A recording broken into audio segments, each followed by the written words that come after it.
ईडीगूमी के YouTube channel में आप सभी लोगों का स्वागत है। आज का टॉपिक है मूल अधिकार।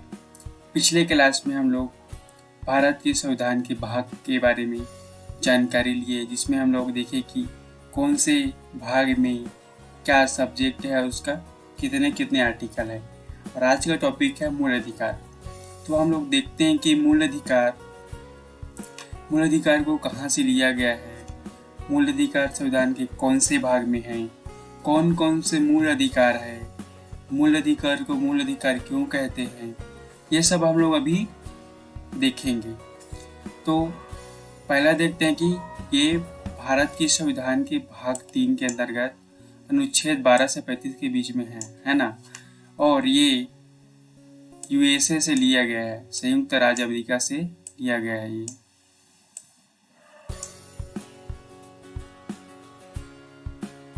संविधान का भाग 3 भारत का मैग्ना कार्टा कहलाता है। मूल अधिकार को मूल नाम इसलिए दिया गया है क्योंकि संविधान द्वारा इसे गारंटी और सुरक्षा प्रदान है। यह मूल अधिकार इसलिए भी है क्योंकि यह व्यक्ति के सर्वांगीण विकास, भौतिक, बौद्धिक, नैतिक एवं आध्यात्मिक के लिए आवश्यक है।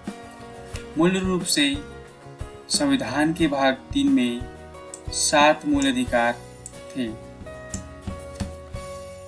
पहला, समता का अधिकार। समता का अधिकार अनुच्छेद 14 से 18 के बीच में दिया गया है।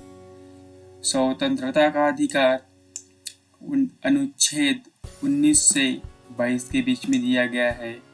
शोषण के विरुद्ध अधिकार अनुच्छेद 23 से 24 के बीच में दिया गया है। धर्म की स्वतंत्रता का अधिकार अनुच्छेद 25 से 28 के बीच में दिया गया है। संस्कृति और शिक्षा संबंधी अधिकार अनुच्छेद 29 और 30 के बीच में दिया गया है। संपत्ति का अधिकार अनुच्छेद 31 में दिया गया था। संवैधानिक उपचारों का अधिकार अनुच्छेद 32 में दिया गया है। अनुच्छेद 32 को ही संविधान की आत्मा कहते हैं। संपत्ति के अधिकार को 44वें संविधान संशोधन 1978 को इसे हटा दिया गया है और इसे संविधान के भाग 12 में आर्टिकल 300 के अंतर्गत कानूनी अधिकार के रूप में रखा गया है। अब देखते हैं कि मूल अधिकारों की विशेषता है। तो कुछ मूल अधिकार सिर्फ नागरिकों के लिए है, जैसे अनुच्छेद 15-16। मूल अधिकार असीमित नहीं है, अर्थात राज्य युक्तियुक्त प्रतिबंध लगा सकता है। मूल अधिकार राज्य के मनमाने रवैयों के विरुद्ध नागरिकों को संरक्षण प्राप्त है। हालांकि अपवाद स्वरूप कुछ अधिकार निजी व्यक्तियों के विरुद्ध संरक्षण प्रदान करते हैं, जैसे अनुच्छेद 17। कुछ मूल अधिकार न्यायोचित है, अर्थात इनका उल्लंघन होने पर व्यक्ति को सीधे उच्चतम न्यायालय जाने का अधिकार है। उच्चतम न्यायालय द्वारा गारंटी व सुरक्षा प्राप्त है। कुछ मूल अधिकार नकारात्मक विशेषताओं वाले हैं, अर्थात राज्य के अधिकार को सीमित करते हैं, जैसे अनुच्छेद 14। जबकि कुछ मूल अधिकार सकारात्मक प्रकृति के हैं, अर्थात राज्य को सकारात्मक कार्यवाही करने के लिए निर्देशित करते हैं, जैसे अनुच्छेद 29-30।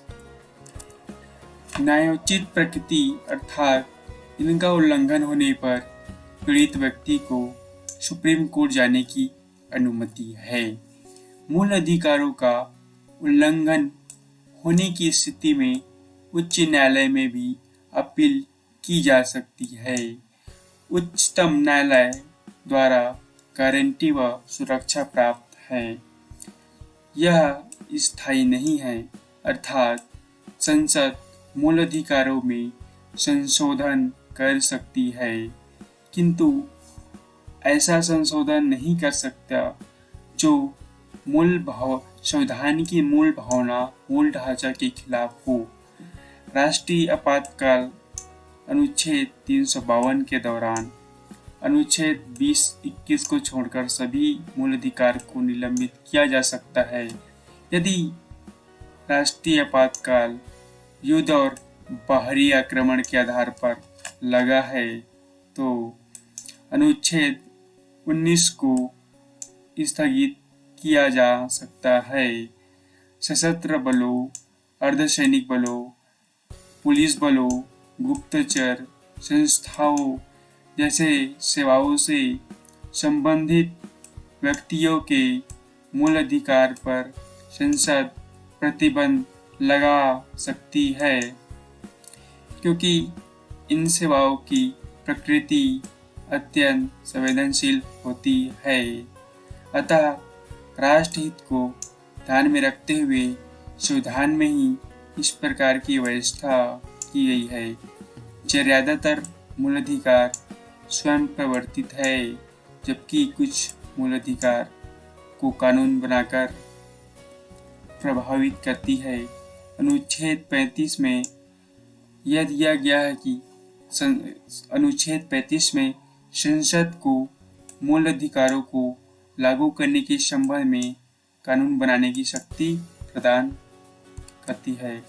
अनुच्छेद 12 में राज्य की परिभाषा दी गई है।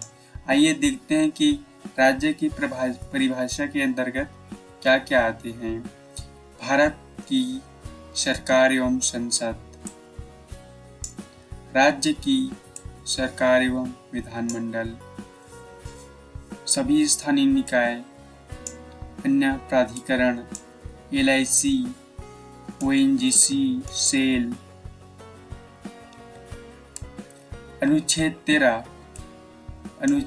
कहता है कि कोई भी कानून, अध्यादेश, आदेश, नियम, प्रथा जो संविधान के लागू होने से पहले अस्तित्व में है या बाद में बनाया गया हो, यदि वह भाग 3 में दिए गए मौलिक अधिकारों से किसी भी प्रकार से विरोधाभास दर्शाता है या उनका हनन करता है, तो ऐसे कानून को अमान्य माना जाएगा। आज का लेक्चर यहीं पे समाप्त होता है और नेक्स्ट लेक्चर में हम लोग देखेंगे कि मूल अधिकार जितने भी हैं, जो 6 अधिकार है मूल अधिकार, उसके बारे में हम लोग पूरा डिटेल से पढ़ेंगे। तो आपका अपना कीमती समय देने के लिए धन्यवाद।